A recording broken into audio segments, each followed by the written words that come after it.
네, 여러분 안녕하십니까. 2023년 9월 15일 코멘트입니다. 얼마 전에 태풍으로 인해서 주식시장과 학교가 문을 닫았던 홍콩은 목요일인 어제 다시 호우로 인하여 학교를 닫았습니다. 푸틴은 김정은을 만난 후에 김정은의 초대를 수락하면서 방북을 하겠다고 했습니다. 끼리끼리 잘 노는 모습입니다. 최근 세계적으로 유명한 헤지펀드의 CEO나 자산운용사의 유명한 매니저들이나 증권사의 투자 전략가들은 리스키한 자산, 부동산, 주식, 커머디티, 가상화폐들보다는 안전한 현금이나 상대적으로 높은 이자를 지불하는 상품 쪽으로 투자를 하라고 추천을 많이 하고 있습니다. 저도 동의합니다. 미국의 소매 판매 수치가 예상외로 상승을 하면서 다우, S&P, 나스닥은 각각 0.96%, 0.84%, 0.8%씩 상승을 했습니다. 유럽의 중앙은행은 25bp의 기준금리를 올리면서 10번 연속 금리를 인상했습니다.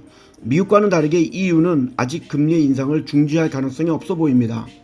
중국의 소비 침체로 인하여 그동안 상당한 호황을 누려왔던 루비통, 티파니, 크리스찬 디올, 펜디, 지방시, 겐조, 불가리, 태그호여 등의 약 60개의 고가 브랜드를 만드는 LVMH의 주식들이 하락을 하고 있습니다. 중국의 중앙은행은 중국 경기 회복을 돕기 위해서 올해 들어서만 두 번째로 은행들이 반드시 보여야 할 금액을 줄이고 지급 준비율을 7.4%까지 25bp를 인하했습니다. 미국의 법무부는 구글이 향후 인터넷 세상의 미래를 바꿀 수도 있는 반독점 재판에서 구글이 검색을 지배하기 위해서 또 스마트폰에서의 강력한 주의를 가지기 위해서 이동통신사들과의 합의를 시도했다고 주장했습니다. 인도네시아는 중국의 자동차 회사인 GD자동차에게 2025년이나 2026년까지는 자국산 전기차를 만드는 것에 도움을 달라고 요청했습니다. GD자동차는 본사가 저장성 항저우에 있는 1986년에 설립한 자동차 회사로 홍콩에 상장이 되어 있습니다. 거의 대부분이 국영이면서 외국 기업과의 합작으로 중국의 자동차 기업들이 운영이 되는 것과는 달리 BYD나 장성과 함께 자체 브랜드를 중심으로 운영이 되는 몇 안 되는 자동차 기업이며 중국 자체 브랜드로서는 상당히 큰 축에 들어가는 회사입니다.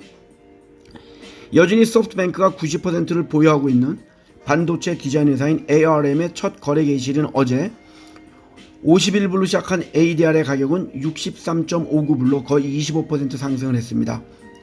이 주식은 앞으로도 더 상승할 가능성이 상당히 큽니다. 구조조정을 계획하고 있는 디즈니는 구조조정의 일환으로 ABC 방송과 TV 방송을 현지의 방송사인 넥스터 미디어에 매각하는 것을 논의 중입니다.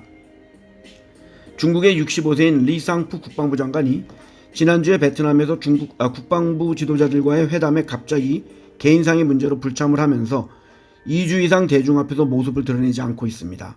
보통 이러면 중국에서는 부정부패 혐의로 조사를 받고 있다고 보시면 됩니다. 싱가포르의 9번째 대통령으로 샴무가라트남이 어제 취임을 했습니다.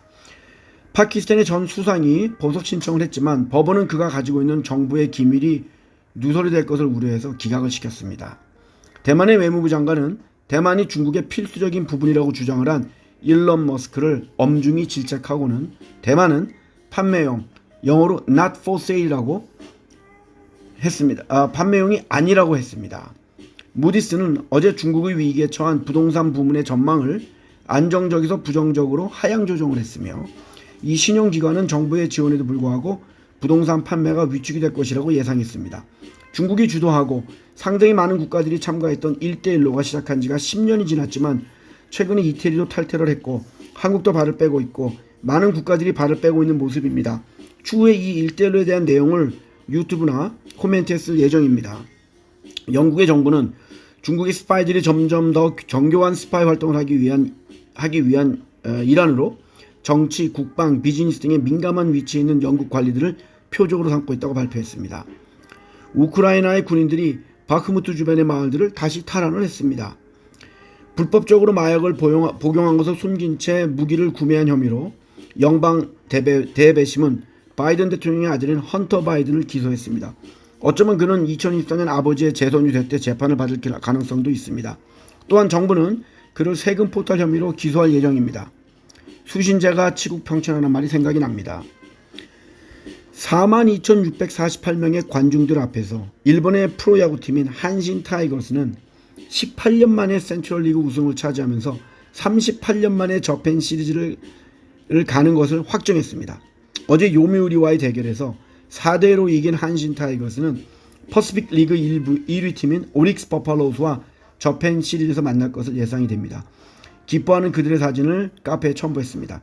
반면 한국 프로야구에서는 롯데자이언트는 84년과 92년에 우승한 후에 아직까지 우승을 못하고 있고, LG 트윈스도 94년 이후 아직까지 한국 시리즈에 우승을 못했으나 올해는 정규리그 우승을 할 가능성이 상당히 높고 한국 시리즈에서도 우승을 할 가능성이 높습니다.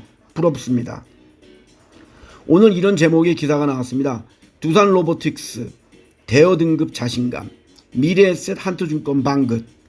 도대체 실적도 없고 해마다 손실을 보는 회사가 과연 대기업에 로봇주라고 IPO를 해서 그것도 조 단위가 넘는 금액을 상장해서 조달을 한다면 과연 얼마나 오랫동안 주가가 버텨줄지가 의문입니다. 이따위 기사를 쓴 언론은 나중에 주가가 빠지면 어떤 기사를 낼지도 의문이고 절대 안 내죠, 이 사람들은. 그리고 개인 투자가들은 언론의 기사를 볼 때 반드시 유의를 해야 한다는 뜻에서 말씀을 드렸습니다. 서울시가 모두 읽기 쉬운 서울 지하철 노선도를 40년 만에 새롭게 발표했습니다. 카페에 첨부했습니다. 그리고 이태리 동북부에 한해서 블루크랩의 개체수가 급증해서 사회적으로 심각한 문제를 일으키자 한국은 그 꽃게들을 국내로 수입하려고 하는 계획을 세우고 있습니다. 곧 맛있는 이태리산 게를 먹을 수 있게 될 것 같습니다. 그리고 최근 제가 저희 유튜브에 예전에 그 프리미엄 서비스 했던 내용들을 다시 업로드하고 있습니다. 가끔씩 제가 보내드리고 있습니다만은 시간이 나시면 들어가서 보시기를 추천합니다. 또한 다양한 주제를 가지고 주로 주말에 유튜브에 올릴 예정이니 가끔 오셔서 들어보시길 추천드립니다. 오늘도 즐거운 금요일 되시고 주말 잘 보내시고 월요일에 뵙겠습니다.